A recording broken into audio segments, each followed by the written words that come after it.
मंजिल मिले या ना मिले ये तो मुकद्दर की बात है, हम कोशिश भी ना करें ये तो गलत बात है। हेलो एवरीवन, मैं खुशबू और आप देख रहे हैं आपका अपना यूट्यूब चैनल एजुकेशन टेक फिलो। तो जैसा कि आप सभी जानते हैं, हम प्राचीन भारत का इतिहास पढ़ रहे थे, देन उसके बाद हम मध्यकालीन भारत का इतिहास पढ़ने लगे हैं। तो आज हमारा मध्यकालीन भारत से रिलेटेड टॉपिक होने वाला है जो कि भक्ति सूफी आंदोलन है। आप सभी ने बहुत ज़्यादा सुना होगा भक्ति सूफी आंदोलन के बारे में, बट कुछ बच्चे ऐसे हैं जिन्हें भक्ति सूफी आंदोलन के बारे में कुछ भी नहीं पता और वो कॉम्पिटिटिव एग्ज़ाम देना चाहते हैं, अदर एग्ज़ाम्स देना चाहते हैं, बट जब उन्हें पता ही नहीं होगा कि भक्ति आंदोलन क्या है तो वो क्या लिख कर आएंगे, क्या आंसर करके आएंगे। तो इसी के लिए मैं आज आपके लिए वीडियो लेकर आई हूँ जिससे आपकी भक्ति सूफी आंदोलन से रिलेटेड सारी कन्फ्यूज़न क्लियर हो जाए, सारे डाउट क्लियर हो जाएं और भक्ति सूफी आंदोलन से रिलेटेड आपको सारे कॉन्सेप्ट क्लियर हो जाएं। तो चलिए फिर शुरू करते हैं अपनी आज की वीडियो और जानते हैं भक्ति सूफी आंदोलन के बारे में। तो सबसे पहले मैं आपको बता दूं कि भक्ति सूफी आंदोलन में आज हम सिर्फ भक्ति आंदोलन के बारे में ही पढ़ने वाले हैं। सूफी आंदोलन के बारे में हम अपनी नेक्स्ट वीडियो में पढ़ेंगे। तो आज की वीडियो में सिर्फ और सिर्फ भक्ति आंदोलन के बारे में ही हम डिस्कस करेंगे। तो सबसे पहले भक्ति आंदोलन जो था 12वीं से 16वीं सदी के बीच में आया था। ऐसा कहा जाता है कि भक्ति आंदोलन का जो टाइम पीरियड है वो 12वीं से 16वीं सदी के बीच था, बट जो रियल थिंग है वो है 7वीं से 8वीं सदी के बीच भक्ति आंदोलन बहुत ज़्यादा फैला था। तो इसमें यही कंफ्यूजन होती है बच्चों को कि 12वीं से 16वीं सदी तक तो भक्ति आंदोलन का विकास हुआ था, बट यहाँ पे 7वीं और 8वीं सदी हमने क्यों कही, क्योंकि भक्ति आंदोलन की शुरुआत जो हुई थी वो 7वीं और 8वीं सदी में ही हुई थी, बट जो हमारी 12वीं से 16वीं सदी है इसमें भक्ति आंदोलन का विकास हुआ था। इट मीन्स लोगों के अंदर भक्ति आंदोलन के लिए जागरूकता पैदा हुई थी, भक्ति आंदोलन को लोग जानने लगे थे। तो इस बात में आप बिल्कुल भी कंफ्यूज ना हो कि भक्ति आंदोलन की शुरुआत कब हुई थी और कब इसका विकास हुआ था। देन उसके बाद धर्म, या धर्म क्या है आप सभी जानते हैं आजकल धर्म के ऊपर इतने ज़्यादा विवाद होते हैं, लड़ाई झगड़े होते हैं, यहाँ तक कि दंगे भी होते हैं। अभी हाल ही में हमारे 2019 में भी कुछ दंगे हुए थे इंडिया में ही। तो क्यों होते हैं ये दंगे, आखिर क्या है ये धर्म? तो हम धर्म के बारे में आज डिस्कस करेंगे। किसी गुण को धारण करना, किसी भी गुण को धारण करना क्या कहलाता है? धर्म कहलाता है। तो धर्म कोई बुरी चीज़ तो नहीं हुई, किसी गुण को धारण करना तो एक अच्छी चीज़ हुई। फिर ये धर्म क्यों इतना ज़्यादा विवादों का केंद्र बना हुआ है, क्यों धर्म से रिलेटेड लोगों में झगड़े होते हैं? तो ये इसलिए क्योंकि लोगों ने अपने आप को धर्मों के बीच में बांट लिया है, अपने दिलों में ये बात बिठा ली है कि अगर हम हिंदू हैं तो हम मुसलमानों को अच्छा नहीं मानेंगे, और अगर हम मुसलमान हैं तो हम हिंदुओं को अच्छा नहीं समझेंगे। यही सबसे बड़ा कारण है कि धर्म हमारे बीच में विवाद का केंद्र बना हुआ है। बट जो धर्म है वो कोई भी बुरी चीज़ नहीं है, वो लोगों को बांटना नहीं जोड़ना सिखाता है। तो इसलिए मैं आपसे यही प्रार्थना करती हूँ कि धर्मों के बीच में लड़ाई झगड़ा बिल्कुल भी ना करें, बल्कि आपस में भाईचारे के साथ रहें। देन उसके बाद हम अपने टॉपिक के बारे में बात कर लेते हैं, क्योंकि मैं टॉपिक से बाहर नहीं जाना चाहती। तो हिंदू धर्म के उद्देश्य, भक्ति आंदोलन में हिंदू आंदोलन ही आता है, हिंदू धर्म ही आता है। तो हम जान लेते हैं कि हिंदू धर्म के क्या उद्देश्य हैं। तो सबसे बड़ा जो उद्देश्य है, सबसे मैं कहूँ कि सबसे अपार जो लक्ष्य है, सबसे अपार उद्देश्य है हिंदू धर्म का, वो है मोक्ष की प्राप्ति, यानी कि स्वर्ग की प्राप्ति। एक ऐसी प्राप्ति जिसमें हम इस ईश्वर के पास पहुंच जाएं, ईश्वर के बिल्कुल करीब पहुंच जाएं, हमें स्वर्ग की प्राप्ति हो, उसी को यहाँ पर मोक्ष कहा गया है। आपने सभी लोगों से सुना होगा, सब यही कहते हैं कि बस स्वर्ग मिल जाए, मरने के बाद हमें स्वर्ग चाहिए, मोक्ष की प्राप्ति हो जाए। बट है क्या ये मोक्ष? तो मैं आपको बता चुकी हूँ कि मीन्स ईश्वर की प्राप्ति करना, ईश्वर के पास पहुँचना ही मोक्ष की प्राप्ति है। अब मोक्ष में किन किन चीज़ों को ऐड किया गया है, ऐसी कौन कौन सी चीज़ें हैं जिनको करने के बाद हमें मोक्ष की प्राप्ति हो सकती है? तो सबसे पहले कर्म, कि हमें अच्छे कर्म करने चाहिए। अगर हमारे कर्म ही अच्छे नहीं होंगे तो हम कैसे मोक्ष की प्राप्ति कर सकते हैं? मैं आपको एग्जाम्पल की सहायता से बताती हूँ कि अगर कोई व्यक्ति किसी के घर में चोरी करता है तो क्या है उसका कर्म? वो तो बुरा ही हुआ। हुआ ना कि वो किसी के घर में चोरी करके उसका दिल दुखा रहा है, तो जब वो बुरे कर्म करेगा तो उसे किस तरह से मोक्ष की प्राप्ति होगी? बिल्कुल भी नहीं होगी। तो इसीलिए जब तक हमारे कर्म अच्छे नहीं होंगे तो हमें मोक्ष की प्राप्ति नहीं हो सकती। देन उसके बाद ज्ञान, क्या हमें ज्ञान प्राप्त होना चाहिए? ज्ञान ऐसा नहीं कोई भी ज्ञान, बल्कि एक सही ज्ञान, सम्यक ज्ञान प्राप्त होना चाहिए। अब वो कैसा ज्ञान है? जिसमें हम एक सच्चाई के, अच्छाई के रास्ते पे चलें, ना कि बुराई के रास्ते पे। लोगों की मदद करें, हमेशा सच बोलें लोगों की। इसी तरह से जो भी हमारे पास ज्ञान हो उसको दूसरों में बांटने की कोशिश करें, बट ये नहीं बुरा ज्ञान, बल्कि अच्छा ज्ञान, जो भी हमारे अंदर अच्छी फीलिंग्स है, अच्छी थिंकिंग है हमारी, उन सबको दूसरों में बांटने की कोशिश करें। देन जो हमारा लास्ट बचता है वो है भक्ति, कि हमें ईश्वर की भक्ति करनी चाहिए, फिर चाहे हिंदू हो, मुसलमान हो, सिख हो या ईसाई। ईश्वर की भक्ति सभी लोग करते हैं, कोई किसी तरह से करता है, कोई किसी तरह से, कोई पूजा करता है तो कोई दुआ मांगता है, बट ईश्वर की भक्ति तो सभी करते हैं। तो यहाँ पे हम भक्ति के बारे में ही पढ़ने वाले हैं। कर्म और ज्ञान के बारे में मैंने आपको बता दिया, तो हमारा जब मेन फोकस रहेगा वो सिर्फ और सिर्फ भक्ति के ऊपर रहेगा। तो अब भक्ति भी दो पार्ट्स में डिवाइड की गई है, कि भक्ति को दो पार्ट्स में बांटा गया है। अब कौन कौन से हैं वो पार्ट हम जान लेते हैं। भक्ति के मार्ग, के भक्ति के दो रास्ते हैं। कौन से रास्ते? सगुण भक्ति और निर्गुण भक्ति। अब क्या है ये सगुण भक्ति और निर्गुण भक्ति? अब मैं आपको बताती हूँ बहुत डिटेल से कि सगुण भक्ति क्या है। सगुण मतलब सागुण, जिसमें गुण हो, मीन्स कोई आकार हो, कोई रंग रूप हो। जैसे कि हम मूर्तियों की पूजा करते हैं, फिर चाहे वो शिव की मूर्ति हो, विष्णु की, कृष्णा की, राम की, लक्ष्मण की, किसी भी की मूर्ति, जैसे कि लक्ष्मी की मूर्ति, देवी लक्ष्मी की मूर्ति है। तो इसी तरह से जो भी हम मूर्तियों की पूजा करते हैं वो किस में ऐड होती हैं? वो होती हैं सगुण भक्ति में। बट अगर हम निर्गुण भक्ति की बात करें तो वो क्या है? निर्गुण में, जिसमें कोई गुण नहीं है, जिसका कोई आकार नहीं है, जिसका कोई रंग रूप नहीं है। इस हिसाब से आपके दिमाग में एक ही चीज आई होगी कि अल्लाह। मुसलमान लोग जो अल्लाह को मानते हैं, अल्लाह को ना किसी ने देखा है, ना किसी ने कभी थिंकिंग की है, किसी के दिमाग में कभी नहीं आया कि अल्लाह कैसा है, खुदा कैसा है।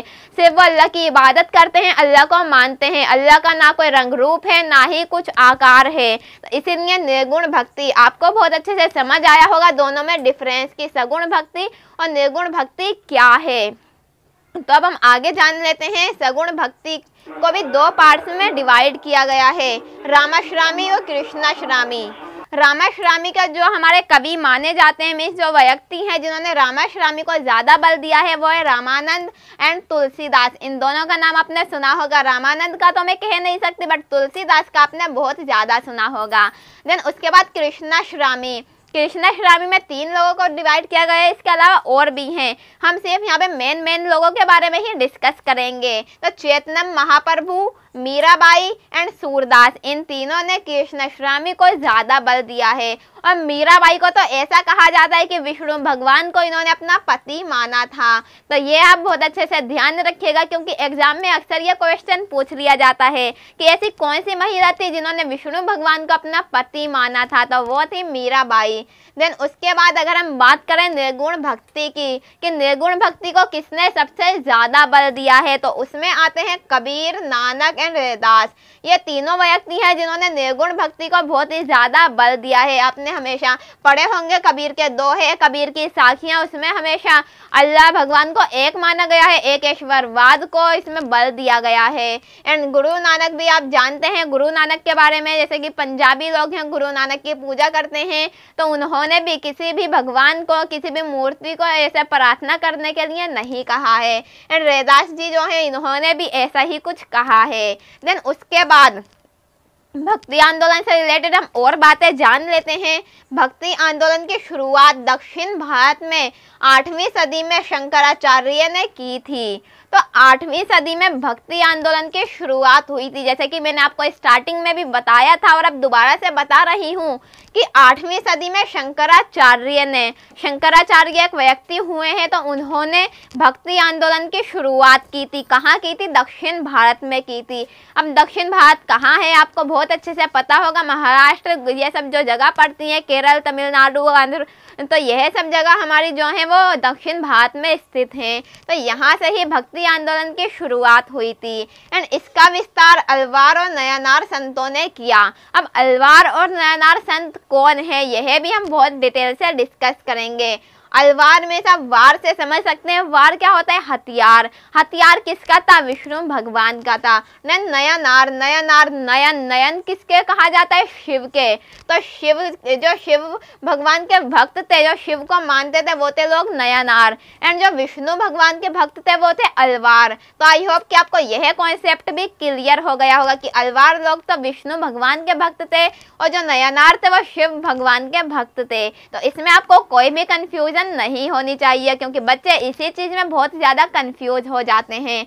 देन उसके बाद अलवार संतों की संख्या 12 थी। जो टोटल अलवार संत थे उनकी संख्या 12 थी। सिर्फ 12 व्यक्तियों ने भक्ति आंदोलन को फैलाया था, सब में फैलाया। देन हम नयनार लोगों के बारे में भी जानेंगे कि इन संतों की संख्या कितनी थी। अब जो अलवार संतों में कुछ इंपॉर्टेंट लोग हैं उनके बारे में हम जान लेते हैं। तो सबसे पहले नम्मलवार नाम के एक व्यक्ति हुए हैं जो अलवार संतों में गिने जाते हैं। देन उसके बाद मधुकवि जो है नम्मलवार के शिष्य थे। एंड उसके बाद अंडाल एक ऐसी स्त्री थी जो पहली बार अलवार संत बनी थी। यह स्त्री थी इसलिए इनको बहुत इंपॉर्टेंट माना गया है। तो अगर कभी भी पूछा जाए कि अलवार संत जो महिला थी क्या नाम था उनका, तो उनका नाम अंडाल था। देन उसके बाद कुलशेखर एक राजा हुए हैं। जी हाँ, राजा। तो राजा भी एक अलवार संतों में गिने जाते हैं। बट क्या होता है, किसी भी धर्म को अपनाने के बाद कोई राजा हो या फकीर सभी बराबर हो जाते हैं। इसीलिए राजा यह नहीं कह सकता कि मैं राजा हूँ तो मीन्स मेरे को बहुत ज़्यादा इज्जत करो, मेरी सेवा करो, ऐसा बिल्कुल भी नहीं होता। देन उसके बाद नयनार संतों की संख्या 63 थी। तो जो हमारे अलवार संत थे उनकी संख्या 12 थी और नयनार संतों की संख्या 63।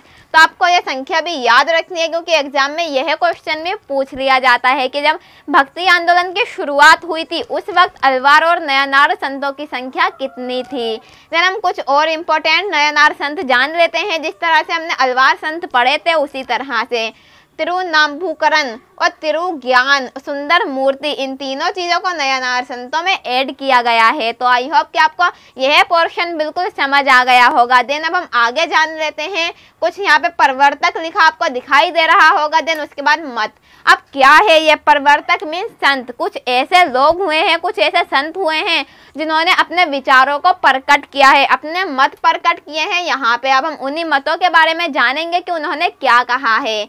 तो सबसे पहले शंकराचार्य, हमने यहाँ पढ़ा था शंकराचार्य के बारे में। कौन थे, जिन्होंने भक्ति आंदोलन की शुरुआत की थी। कब की थी, 8वीं सदी में दक्षिण भारत में। तो उन्होंने आहेतवाद का मत किया है। आहेतवाद को माना है कि व्यक्ति को आहेतवाद को अपनाना चाहिए। देन उसके बाद माधवाचार्य। अब माधवाचार्य जो है उन्होंने द्वैतावाद को ज़्यादा मत दिया है। देन निम्बाकाचार्य जो है उन्होंने द्वैतादेवाद को मत दिया है। अब द्वैतादेवाद क्या है, आहेतवाद और द्वैतावाद को दोनों का मिश्रण बना है द्वैतावाद। तो आई होप कि आपको समझ में आया होगा। देन उसके बाद वल्लभाचार्य जो संत हुए हैं उन्होंने सूरादैत्यवाद को मत दिया है कि इनका जो मत है वह सूरादैत्यवाद को है। देन उसके बाद रामानुजाचार्य, ये आखिरी संत हुए हैं। तो इन्होंने विशिष्टतावाद को बल दिया है। इन्होंने इन सभी को ठुकराया है और अपने विशिष्टता में जो सबसे अलग हो उसको बल दिया है। देन उसके बाद अब हम डिस्कस करेंगे इन सभी के बारे में बहुत ज़्यादा डिटेल से कि इनके जन्म मृत्यु किस किस तरह से इन्होंने अपने कार्य किए हैं उन सब के बारे में। तो सबसे पहले शंकराचार्य। अब इनका यह नाम किस तरह से पड़ा, मैं आपको बताती हूँ कि शंकर जो था शंकराचार्य के पिता का नाम था और उसी से इनका नाम निकल के आया शंकराचार्य। तो आई होप कि आपको इनके नाम की कंफ्यूजन भी क्लियर हो गई होगी। देन इनका जन्म कुलाडी में हुआ था। कुलाडी कहाँ है, केरल में स्थित है, जो कि दक्षिण भारत में ही है। देन इनकी मृत्यु केदारनाथ में हुई थी, जो कि उत्तराखंड में है। तो इनकी जन्म जो हुआ था वो नीचे हुआ था और जो मृत्यु हुई वो ऊपर हुई, क्योंकि आप जानते हैं उत्तराखंड हमारा जम्मू कश्मीर से थोड़ा सा नीचे ही पड़ता है। देन उसके बाद इन्होंने क्या कहा रहा है। इन्होंने कहा है कि 4 मठ और 12 ज्योतिषी लिंग हैं। अब 4 मठ क्या है मैं आपको बताती हूँ दिशा के अकॉर्डिंग। आप जानते हैं उत्तर, दक्षिण, पूर्व, पश्चिम ये हमारी दिशाएं होती हैं। तो जो उत्तर में इन्होंने बताया, इन्होंने ज्योतिष पीठ बताया है। तो ज्योतिष पीठ आप देख सकते हैं ये बद्रीनाथ में स्थित है। देन उसके बाद गोवर्धन पीठ, गोवर्धन पीठ जो है उड़ीसा में स्थित है, इसे उड़ीसा भी कहा जाता है। श्री गौरी पीठ, अब श्री गौरी पीठ जो है मैसूर में स्थित है। मैसूर कहाँ पर है? कर्नाटक में। एंड उसके बाद शारदा पीठ, शारदा पीठ हमारी द्वारिका में स्थित है, इसे द्वारका भी कहा जाता है। तो आई होप कि आपको 4 मठ जो है उसमें कोई कंफ्यूजन नहीं होनी चाहिए। और 12 ज्योतिषलिंग बताए हैं, तो 12 ज्योतिषलिंग आप याद कर लीजिए, उसको हम डिस्कस नहीं करेंगे क्योंकि ये ज़्यादा इंपॉर्टेंट नहीं है, सिर्फ इसके नंबर इंपॉर्टेंट हैं। देन उसके बाद हम रामानुजाचार्य के बारे में डिस्कस करेंगे जो कि हमारे आखिरी संत माने जाते हैं। अब ये कहाँ पर थे? आंध्र प्रदेश के हैं। आंध्र प्रदेश के रहने वाले थे रामानुजाचार्य। सगुण भक्ति में विश्वास था इनका। इस सगुण भक्ति में विश्वास थे, वैष्णव के भक्त थे, विष्णु भगवान को मानते थे। एंड उन्होंने अहेतावाद के विरुद्ध विशिष्टता देवात का मत दिया। जैसे कि मैंने आपको बताया था, अहेता देवात में बाकी के अन्य जो हमारे वाद हुए हैं इन सभी को इन्होंने विरोध किया है। एंड इन्होंने अपना नया वाद बताया है, कौन सा? विशिष्टता देवात बताया है। देन उसके बाद हम पढ़ेंगे निम्बाकाचार्य के बारे में। निम्बाकाचार्य हमारे बीच के संत हुए हैं। इन दोनों के बारे में हम नहीं पढ़ने वाले क्योंकि हमारे एग्जाम के पॉइंट ऑफ व्यू से ये ज़्यादा इम्पोर्टेंट नहीं है। तो निम्बाकाचार्य के बारे में हम जान लेते हैं। ये मद्रास के रहने वाले थे, मद्रास में रहा करते थे। ये सनक संप्रदाय के संस्थापक थे। यह पॉइंट आप बहुत अच्छे से याद रखिएगा। ये सनक संप्रदाय के संस्थापक जिन्होंने सनक संप्रदाय की स्थापना की थी। एंड उन्होंने द्वैतावाद एवं अद्वैतावाद दोनों का मिश्रण द्वैतादेवात किया था। हम यहाँ डिस्कस कर चुके हैं, मुझे आपको अब बताने की ज़रूरत नहीं है। देन उसके बाद रामानंद। अब रामानंद कौन है? हमने स्टार्टिंग में पढ़ा था कि रामानंद रामाश्रामी के भक्त थे। रामाश्रामी को इन्होंने बहुत ज़्यादा बल दिया था। तो रामानंद के बारे में हम देख लेते हैं। जो इनका काल माना जाता है, मीन्स इनका जीवन जो माना जाता है 1299 से 1411 ईस्वी के बीच माना जाता है। ऐसा कहा जाता है कि 1299 में रामानंद जी का जन्म हुआ था और 1411 में इनकी मृत्यु हुई थी। तो जन्म इनका प्रयागराज में हुआ था। प्रयागराज आप जानते हैं भारत में ही एक जगह का नाम है। और उत्तर भारत में भक्ति को प्रसारित किया। तो रामानंद जी का जन्म प्रयागराज में हुआ था और उत्तर भारत में भक्ति को प्रसारित किया। रामानंद जी ने उत्तर भारत में अपनी भक्ति को प्रसारित किया था। सगुण भक्ति यानी कि राम भक्ति, हिंदी में हिंदी भाषा में प्रचार प्रसार। जो राम भक्ति थी, सगुण भक्ति, इन्होंने उसे हिंदी भाषा में उसका प्रचार प्रसार किया। आप जानते हैं हिंदी हमारी राज्य भाषा है, तो उसी को इन्होंने प्रचार प्रसार किया था किसमें? भक्ति आंदोलन में। देन उसके बाद 12 शिष्य। ऐसा कहा जाता है कि रामानंद स्वामी के 12 शिष्य थे। अब कौन कौन से हम सिर्फ यहाँ इम्पोर्टेंट के बारे में ही पढ़ेंगे। तो सबसे पहले कबीर, देन रैदास, सेना, पद्मावती आदि। तो यह सारे रामानंद जी के शिष्य हुए हैं। बट क्या हुआ? रामानंद जी सगुण भक्ति को में विश्वास रखते थे, बट इनके शिष्य जो हुए हैं कबीर एंड रैदास, इन्होंने क्या करा? इन्होंने निर्गुण भक्ति में विश्वास किया। तो ये सबसे बड़ा पॉइंट है कि रामानंद जी जो कि सगुण भक्ति को मानने वाले थे, उनके 2 शिष्य कबीर और रैदास ने निर्गुण भक्ति को मत दिया, निर्गुण भक्ति को माना। सबसे बड़ा ये पॉइंट है, आप याद रखिएगा। देन उसके बाद कबीर, हम कबीर जी के बारे में पढ़ेंगे। तो कबीर जी को ऐसा माना जाता है कि वह हिंदू थे या मुसलमान थे, किसी को भी सही नहीं पता कि वो कौन थे। देन 1440 ईस्वी में इनका जन्म हुआ था एंड 1511 में इनकी मृत्यु हुई थी। मैं यह नहीं कह रही कि यह जो डेट है बिल्कुल सही है, क्योंकि यह डेट मुझे नहीं लगता क्योंकि यह सही है, क्योंकि सिर्फ इतने ही दिन कबीर जी नहीं इस दुनिया में रहे, तो शायद इसमें कोई करेक्शन हो सकती है। तो आप यह खुद देख लीजिएगा। तो जो कबीर जी का जन्म है वो वाराणसी में हुआ था, जो कि उत्तर प्रदेश में स्थित है। देन गुरु, कबीर जी के जो गुरु थे रामानंद थे, जो कि हम ऊपर भी पढ़ चुके हैं। और संग्रह, जो इनका संग्रह है बिजक। बट आप कहेंगे कि कबीर जी ने तो कभी कलम ही हाथ में नहीं लिया, तो इन्होंने बिजक को किस तरह से लिखा? तो कबीर जी के एक शिष्य हुए धर्मदास, उन्होंने ही कबीर जी के बारे में बिजक को लिखा है। तो आप ये बिल्कुल भी भूलिएगा मत। और ऐसा भी कहा जाता है कि कबीर जी के बारे में किसी को नहीं पता था कि वह हिंदू है या मुसलमान। तो इसीलिए जब उनका अंतिम संस्कार हुआ, इट मीन्स जब उनकी मृत्यु हो जाती है, तो उसके बाद लोगों में बहुत ज़्यादा विवाद हुए थे कि कबीर जी का अंतिम संस्कार यानी कि उन्हें जलाया जाए या फिर उनको दफनाया जाए। इसी बीच में लोगों के बीच में बहुत ज़्यादा विवाद हुआ था। तो यह भी एक विवाद का केंद्र बना था कबीर जी के धर्म को लेकर।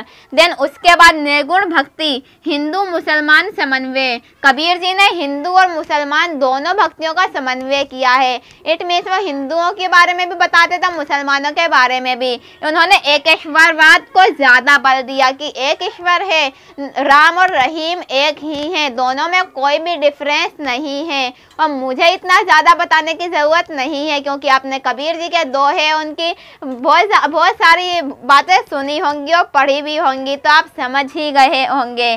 देन उसके बाद शिष्य कि कबीर जी का कौन कौन शिष्य थे। तो सबसे पहले दाटू एंड कमाली धर्मदास के बारे में हम पढ़ चुके हैं। तो आई होप कि कबीर जी के बारे में आपको बहुत अच्छे से समझ आ गया होगा।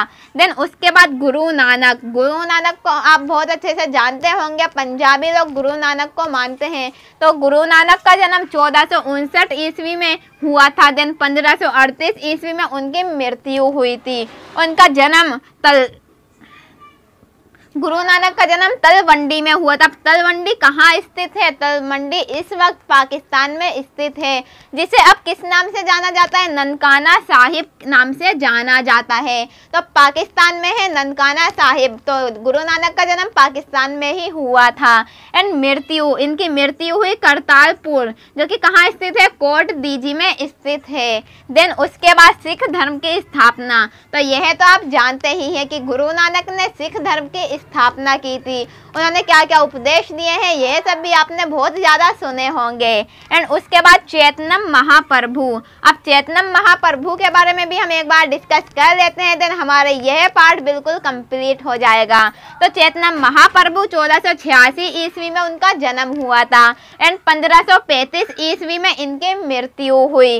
इनका जन्म कहाँ हुआ? नदिया में। नदिया कहाँ है? वेस्ट बंगाल में स्थित है। एंड मृत्यु हुई इनकी पुरी। आप जानते हैं पुरी एक स्थान का नाम है जो कि ओडिशा में स्थित है। एंड कृष्ण भक्ति, जो चैतन्य महाप्रभु है, इन्होंने कृष्ण भक्ति को बहुत ज़्यादा बल दिया था।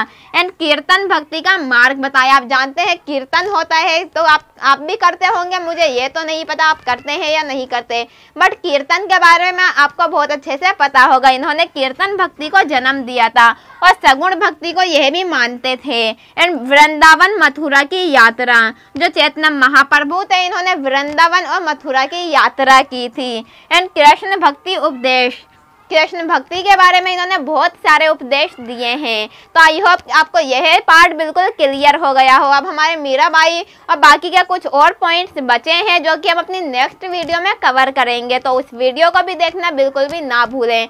और इससे पहले के मध्यकालीन भारतीय इतिहास से रिलेटेड जो भी हमारे टॉपिक्स हैं वो हमने अपनी वीडियोस में कवर कर लिए हैं। अगर आपने वो वीडियोस नहीं देखी है तो नीचे डिस्क्रिप्शन में आपको उसका लिंक मिल जाएगा, तो उन वीडियोस को ज़रूर देखिए। तो आज की वीडियो आई होप आपके लिए बहुत यूजफुल रही हो, तो लाइक ज़रूर करें। And thank you for watching Education Tech फिलो।